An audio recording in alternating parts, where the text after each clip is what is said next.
Bismillahirrahmanirrahim. Assalamualaikum warahmatullahi wabarakatuh. Alhamdulillahirrahmanirrahim. Kita bisa berkumpul kembali dan belajar bersama terkait dengan fisiologi sistem endokrin. Yang kali ini kita akan belajar membahas tentang sistem endokrin. Sebelumnya kita berdoa terlebih dahulu. Bagi yang beragama Islam bisa berdoa sesuai dengan yang telah saya tampilkan. Dan bagi yang beragama selain Islam bisa berdoa sesuai kepercayaan masing-masing. Berdoa dimulai. Bismillahirrahmanirrahim. Oke, doa cukup. Kita akan membahas terkait dengan apa itu sistem endokrin, macam-macam hormon, mekanisme aksi hormon, fisiologi neuroendokrin, fisiologi growth hormon, fisiologi hormon medula adrenal dan korteks adrenal, dan fisiologi hormon insulin dan glukagon. Kita tahu bahwasannya hormon itu sendiri merupakan mediator yang dirilis oleh bagian tubuh dan hal tersebut akan menjadikan atau meregulasi aktivitas-aktivitas sel di dalam bagian-bagian tubuh. Tentunya ada hormon, pasti ada reseptor. Reseptor hormon memiliki ukuran yang besar dan tiap sel yang dirasa memiliki 2.000 sampai 10.000 reseptor hormon. Reseptor hormon itu sendiri merupakan protein dan lokasinya berada di dalam atau pada permukaan membran sel, di dalam sitoplasma maupun di dalam nukleus. Kelenjar endokrin manusia pada dasarnya ada banyak. Ada kelenjar hipotalamus, ada kelenjar pituitari, ada kelenjar pineal, ada kelenjar paratiroid, ada kelenjar tiroid, ada kelenjar timus, ada kelenjar adrenal, ada kelenjar pankreas, dan masih banyak lainnya. Kita belajar satu persatu. Tipe reseptor hormon dan penghantaran sinyal intrasel. Yang pertama adalah reseptor terkait dengan kanal ion atau ion channel profile receptor. Contohnya adalah epinefrin dan asetilkolin. Di mana jika ada ion, dia akan membuka kanal, lalu ion tersebut akan keluar dari membran plasma. Yang kedua adalah reseptor hormon yang terkait dengan protein. Tentunya menggunakan protein C untuk membawa hormon tersebut. Selanjutnya ada reseptor hormon terkait dengan enzim, ada reseptor hormon terkait dengan intraselular dan aktivasi gen. Teman-teman di program D4PTI dimohon untuk mempelajari reseptor-reseptor yang tadi telah saya sebutkan. Oke. Selanjutnya, mekanisme second messenger. Nah, ini ada namanya adenylyl siklase CAMP second messenger system, di mana adanya CAMP ini akan membawa atau membawa sinyal untuk sel itu dapat merespon. Contoh, ada hormon ACTH, ada hormon angiotensin 2, ada hormon kalsitonin, ada katekolamin, ada CR, dan yang lain-lain. Ada sel membran fosfolipid second messenger system. Contohnya ada angiotensin 2, katekolamin, gonadotropin hormon, dan yang lain. Ada calmodulin second messenger system. Nah, Selanjutnya, kita akan belajar terkait dengan hubungannya hormon dengan sistem saraf. Sebelum kita melihat hubungan, kita bandingkan terlebih dahulu bahwasanya sistem saraf itu menggunakan mediator molekul bernama neurotransmitter. Sedangkan sistem endokrin menggunakan molekul mediator bernama hormon. Untuk tempat aksinya, kalau sistem saraf itu berada di sini.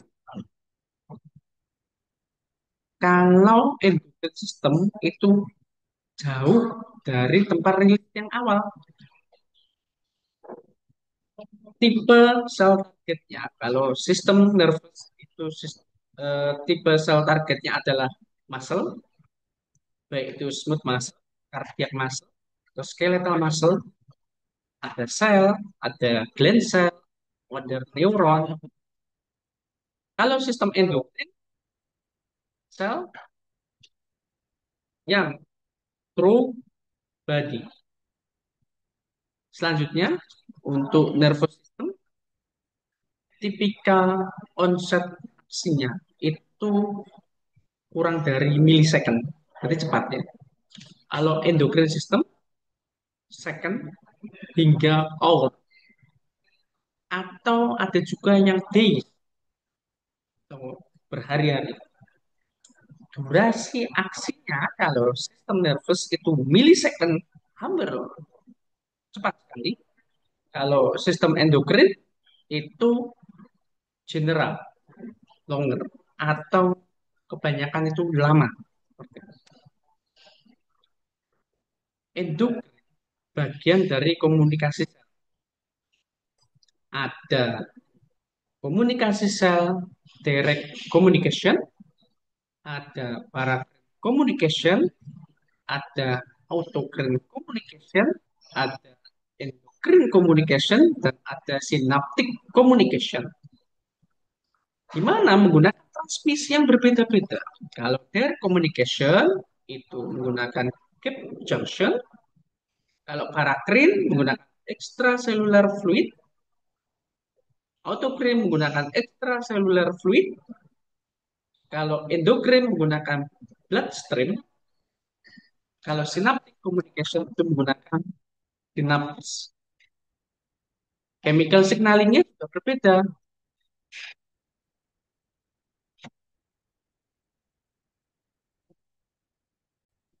Ya, saya ulangi kembali bahwasanya paracrine communication itu menggunakan extracellular fluid sama dengan autocrine. Oke, lanjut. Di dalam direct communication pada endokrin menggunakan sinyal kimiawi berupa ion, small solute, lipid soluble material. Kalau paracrine communication menggunakan sinyal paracrine, autocrine menggunakan sinyal autocrine, endokrin menggunakan sinyal bernama hormon. Dan synaptic communication menggunakan sinyal neurotransmitter. Itulah mengapa endokrin merupakan bagian dari komunikasi sel. Yang efeknya target selnya dia itu mesti harus dikomandoi oleh kelenjar.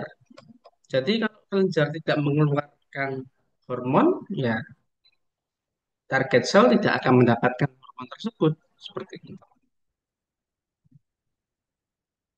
Ada namanya proses upregulasi dan downregulasi. Kalau upregulasi itu dia malah menambah, ya, menambah dari jumlah hormon jika dirangsang atau jika distimulasi. Kalau down regulation adanya hormon tersebut malah justru membuat hormon reseptor itu menurunkan. menurunkan jumlah hormon tersebut. Oke, nanti kita pelajari kembali di pertemuan selanjutnya. Pada pertemuan kali ini kita fokus pada dasar-dasar dari hormon tersebut. Oke, ada namanya interaksi antar hormon, ada interaksi permisif, ada sinergisme, ada antagonisme. Kalau permisif itu adalah suatu hormon ada dalam jumlah memadai agar hormon lain bekerja secara optimal. Contoh, hormon tiroid akan meningkatkan jumlahnya di reseptor epinefrin. Jadi semakin banyak hormon tiroid akan meningkatkan jumlah reseptor epinefrin. Sinergisme bekerja saling melengkapi, misalnya FSH dan testosteron. Antagonisme bekerja berkebalikan. Jika ada hormon, justru malah mengurangi reseptor untuk hormon lain.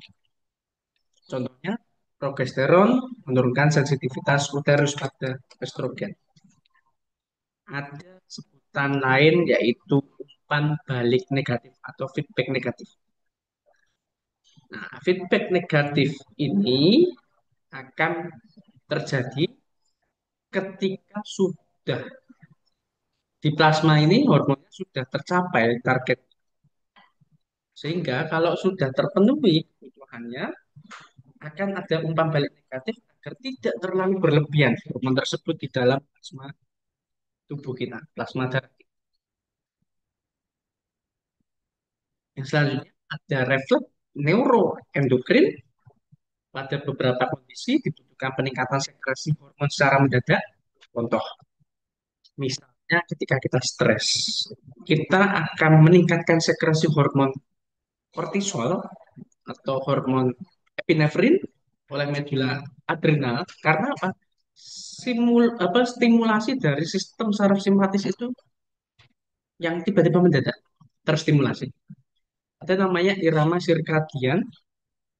Irama sirkadian ini adalah sekresi hormon dipengaruhi oleh siklus siang dan malam. Contoh, hormon kortisol. Ini kita lihat hormon kortisol di mana ketika nun atau malam dia akan menurun. Tapi ternyata saat midnight dia puncak-puncak bawah. Jadi ada hubungannya juga dengan light and dark. Nah, menjelang pagi kortisol itu akan meningkat seiring dengan light atau dark itu tadi. Menjelang malam kortisol akan menurun. Tadi kita sudah membahas bahwasannya kelenjar endokrin itu banyak. Oke, kita bahas satu persatu. Ada namanya neuroendokrin atau hipofisis hipotalamus. Kita bahas satu-satu. Hipotalamus berfungsi untuk meregulasi temperatur tubuh atau suhu tubuh. Neuroendokrin ini akan mengontrol katekolamin, vasopresin, oksitosin, TSH, dan ACTH, FSH, dan LH, prolaktin, dan growth hormone. Dan juga hipotalamus itu akan berfungsi dalam perilaku apetitif, baik itu haus, baik itu hunger, baik itu sexual behavior, dan juga hipotalamus juga berfungsi untuk reaksi defensif, fear, or rage, serta dia juga mengontrol ritme dari tubuh itu. Hipotalamus ada bagian-bagiannya, ada mammillary region, ada tubular region, ada supraoptic region, dan ada preoptic region. sesuai warna ya, teman-teman semuanya. Bisa dilihat ada namanya tunjar hipofisis. Hipofisis itu ada yang bagian anterior, ada yang bagian posterior.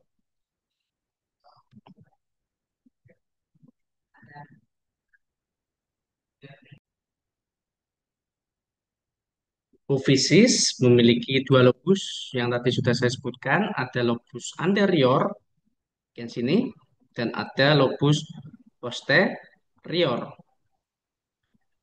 Lobus anterior disebut dengan adrenal hipofisis. Ini adrenal hipofisis. Dan lobus posterior disebut dengan neurohipofisis. Sekitar 0,5 gram ya, teman-teman ya. Kira-kira diameternya ya 1 cm. Bagian-bagiannya, ini perbedaannya antara adenohipofisis dan neurohipofisis. Oke, kita bahas satu persatu. Hipofisis anterior itu dia akan memproduksi ACTH, TSH, LH, FSH, growth hormone, dan laktin. Nah, growth hormone diproduksi oleh sel yang bernama sel somatotropik. Dia akan menstimulasi pertumbuhan tinggi badan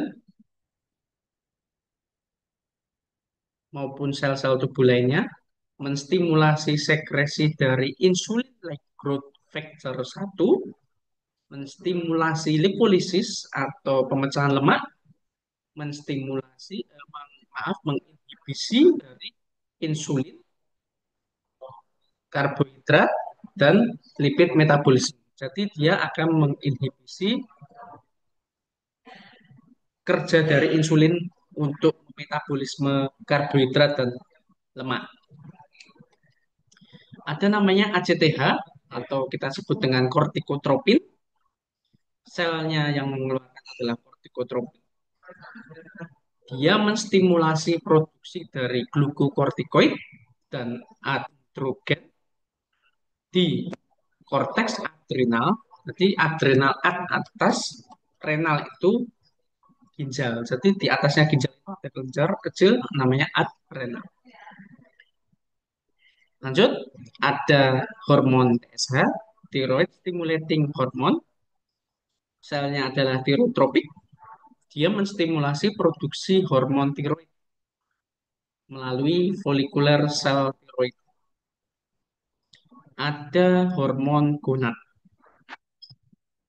SH, LH. Ada follicle stimulating hormone, ada luteinizing hormone atau LH yang diproduksi oleh sel gonadotropik. Makanya ini adalah hormon gonad. Bedanya adalah FSH dengan LH. Itu FSH itu dia menstimulasi perkembangan dari folikel ovari. Kalau di perempuan, kalau di laki-laki menstimulasi atau meregulasi, sorry bukan menstimulasi, meregulasi spermatogenesis di testis. Jadi sperma itu dibentuk di testis itu yang meregulasi adalah FSH.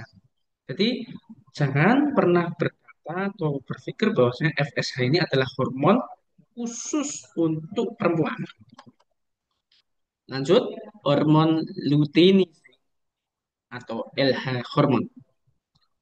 Dia menyebabkan ovulasi dan formasi pada korpus luteum di ovarium. Jadi pembentukan korpus luteum di ovarium itu gara-gara LH atau penyebabnya adalah LH. Jadi perempuan ovulasi juga karena LH.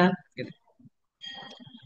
Menstimulasi produksi dari estrogen dan progesteron di ovarium dan menstimulasi ini khusus perempuan ya dan menstimulasi testosteron produksinya di testis. Ada hormon yang terakhir yaitu adalah hormon prolaktin diproduksi oleh sel laktotropik, mamotropik, dan dia menstimulasi sekresi susu dan produksinya. Oke. Itu hormon hipofisis anterior. Di sini ada fungsinya. Kalau TSH nanti dia akan masuk ke kelenjar hormon, dia akan menstimulasi tiroid hormon ini memproduksi tiroid hormon yaitu T3 dan T4. Hormon tiroid itu sendiri akan meningkatkan metabolisme di dalam tubuh. Jadi semakin cepat seperti itu. Hanya orang dengan gangguan tiroid yang hipertiroid dia pasti akan terasa sumuk kayak gitu ya atau panas gerah gitu ya karena metabolismenya cepat gitu. Ritmenya cepat, ritnya cepat. Ada hormon ACTH, nanti dia akan kerja di adrenal cortex, dia akan mengeluarkan kortisol, dan dia akan berfungsi sebagai respons stres. Jadi dia hanya keluar ketika respons stres, ya, dan juga sedikit mempengaruhi metabolisme metabolisme dalam tubuh. Ada lagi yang biru, ada growth hormone. Kalau bekerja di liver, dia akan mempengaruhi pengeluaran IGF-1, insulin, like growth factor 1. Dia akan mempengaruhi pertumbuhan tulang dan jika di soft tissue, misalnya otot seperti itu, dia akan mempengaruhi perkembangan otot di dalam tubuh kita. Kalau di adiposa atau kelenjar lemak, dia akan membuat lipolisis atau metabolisme lemaknya itu bertambah jika ada growth hormone. Ada juga pada liver dan juga di muscle atau di otot juga akan mempengaruhi metabolisme di sana. Yang warna hijau ini ada jalur FSH dan LH tadi sudah saya jelaskan. Yang selanjutnya adalah prolaktin yang dia di kelenjar mamai atau kelenjar susu itu dia akan membuat kelenjar susu itu untuk siap untuk mengeluarkan air susu dan mensekresi air susu itu sendiri. Oke. Hipotalamus, hipofisis posterior. Tadi kita sudah belajar terkait dengan hipotalamus, hipofisis anterior. Sekarang yang posterior. Posterior hanya ada dua hormon yang akan dikeluarkan, yaitu oksitosin dan vasopresin. Yang pertama adalah oksitosin. Oksitosin, kelenjar targetnya adalah glandula mamai atau kelenjar susu. Beda dengan yang tadi, yang FSH, yang maaf, yang prolaktin, bedanya adalah ini prolaktin untuk milk secretion, tapi kalau yang oksitosin untuk milk ejection. Jadi yang menyemprotkan air susu ke dalam bibir, ke dalam mulut adalah karena hormon oksitosin, bukan hormon prolaktin. Tapi yang memproduksi adalah hormon prolaktin. Oksitosin juga di uterus menstimulasi kontraksi pada uterus ketika melahirkan.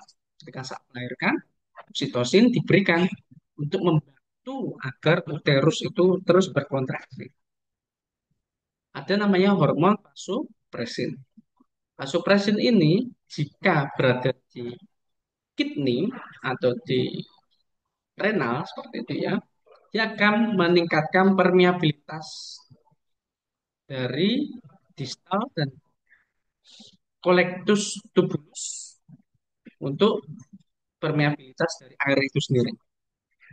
Kalau di arteri, dia akan menyebabkan vasokonstriksi atau penyempitan diameter dari pembuluh darah itu sendiri.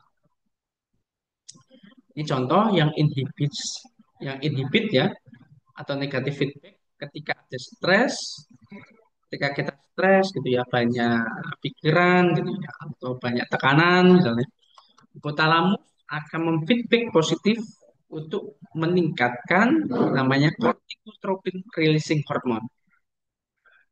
Lalu dia akan berkoordinasi dan akan meningkatkan stimulasi atau menstimulasi anterior pituitary yang tadi ya bagian anterior untuk mengeluarkan ACTH dan kortikotropin. Kortikotropin yang sudah dirilis tadi akan bekerja di korteks adrenal sehingga korteks adrenal akan mengeluarkan hormon kortisol. Nah, hormon kortisol nantinya akan bersirkulasi secara sistemik dan dia akan meningkatkan metabolisme kita. Makanya ketika kita panik dan yang lain-lain, kita akan stres gitu ya. Kita akan baratnya kok tiba-tiba keringetan ya, keringat dingin gitu ya. Nah, ya, itu karena kortisol. Gitu. Tapi ketika stresnya ini dia sudah terpenuhi, maaf, ketika kortisolnya ini sudah terlalu banyak, nanti juga dia akan di feedback negatif di anterior pituitary ini agar di stop pengeluaran dari hormon ACTH itu tadi. Atau ketika stresnya sudah selesai, ya dia akan di feedback negatif di anterior pituitary untuk tidak mengeluarkan hormon ACTH atau kortikotropin lagi. Oke, contoh lagi. Ada bayi sedang menyusu ibunya atau suckling, dia menyebabkan mekanoreseptor dari puting susu ibu. Dia akan merangsang hipotalamus untuk meningkatkan prolaktin releasing peptide atau peptida yang menyebabkan prolaktin itu dirilis, dikeluarkan. Dia akan bekerja di pituitary anterior dan akan mengeluarkan hormon prolaktin. Hormon prolaktin nantinya akan mensekresi apa susu, air susu ini akan disekresi melalui alveolar epithelial cell itu tadi di kelenjar susu pada ibu seperti itu. Nah, ketika bayi menyusu juga dia akan menstimulasi hormon oksitosin untuk kelenjar susu itu bisa berkontraksi akhirnya air susu itu keluar seperti itu. Nah, ya. Tujuannya apa? Tujuannya menghasilkan peningkatan yang mendadak sekresi hormon tersebut sebagai respon terhadap rangsangan tertentu. Oke, sampai sini jika ada yang ingin ditanyakan, silahkan ditanyakan. Yang selanjutnya adalah growth hormone atau hormon pertumbuhan. Hormon pertumbuhan ini disebut juga hormon somatotropik atau somatotropin.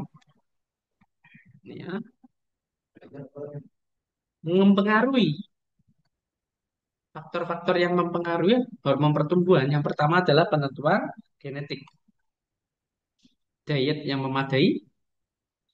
Jadi genetik ayahnya tinggi besar ya berarti anaknya bisa tinggi besar karena pengaruh dari hormon growth hormone itu sendiri.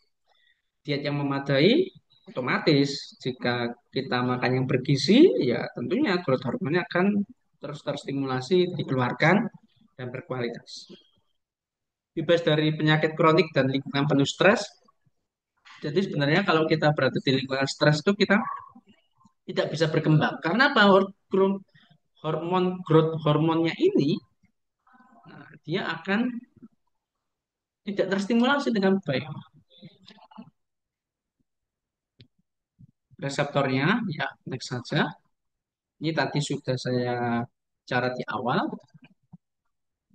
Ini ya, tadi akan ada hubungannya hipotalamus mengontrol produksi hormon pertumbuhan dengan mengeluarkan growth hormone releasing hormone serta somatostatin yang menghambat pelepasan hormon pertumbuhan. Oke, jika growth hormone itu meningkat dikarenakan olahraga, puasa, ya, rangsangan stres. Makanya teman-teman jika ingin tumbuh dan kembang yang baik, olahraga, growth hormonnya akan keluar, dirilis secara banyak. puasa. Nah, puasa ini akan menyebabkan hipoglikemia. Tentunya dia akan mensekresi hormon pertumbuhan. Nah, stres psikologis, orang sangat stres, ya, dia akan mempengaruhi juga sekresi hormon pertumbuhan. Oke. Orang yang stres, akibatnya kortisolnya meningkat, akhirnya menurunkan sekresi dari growth hormon itu sendiri.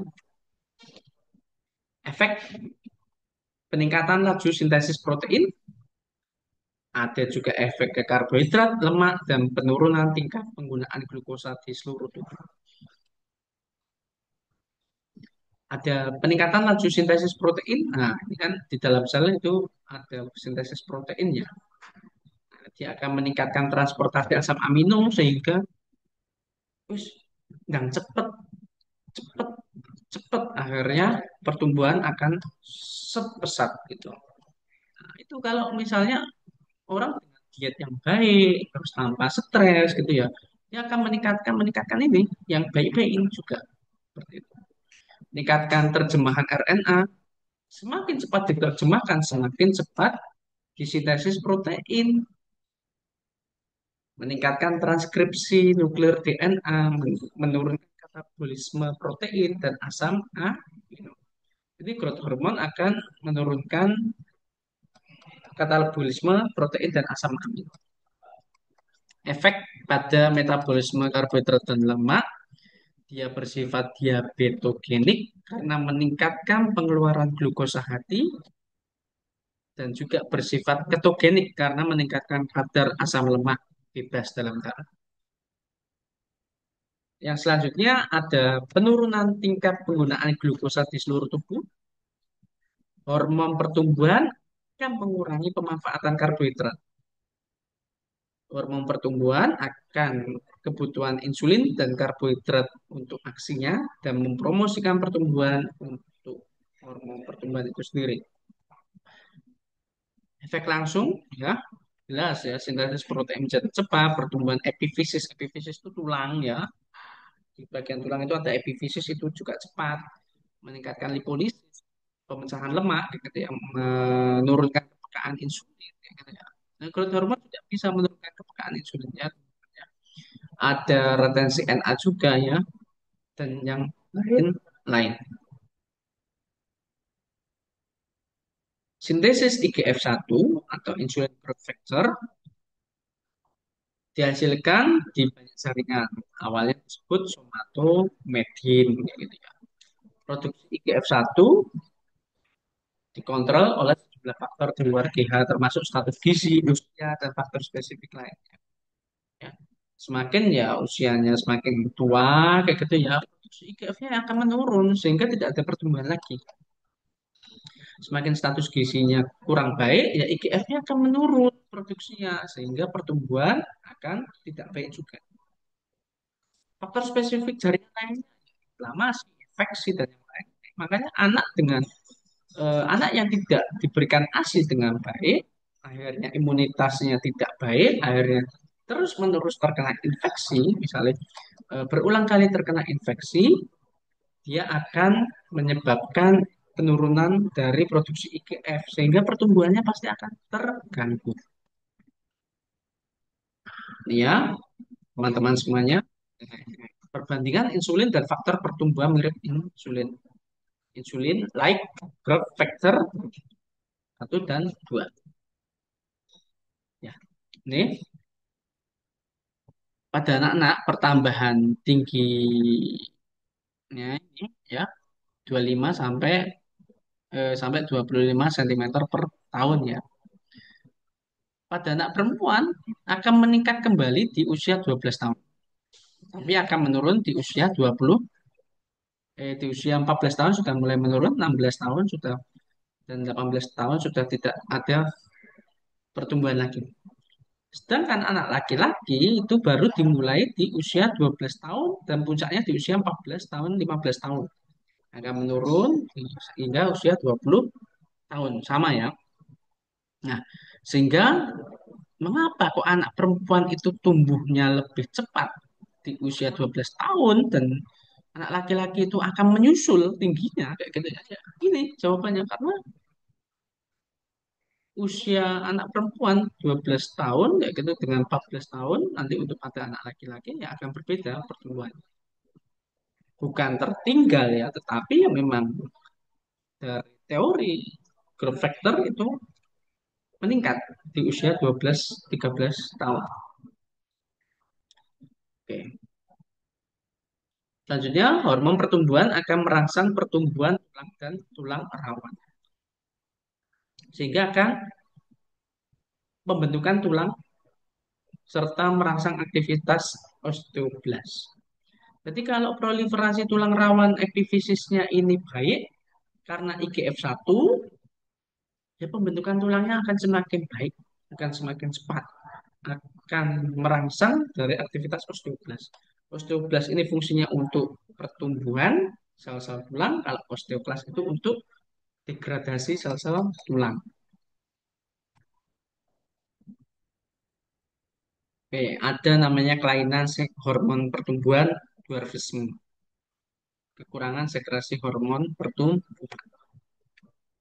Oke, mungkin itu saja yang bisa saya sampaikan. Cukup sekian dan terima kasih. Kita lanjutkan di pertemuan berikutnya. Kita akhiri dengan membaca doa syukur. Alhamdulillah. Dari saya terima kasih. Apabila ada yang ingin ditanyakan, bisa menghubungi saya. Terima kasih. Assalamualaikum warahmatullahi wabarakatuh. Selamat pagi.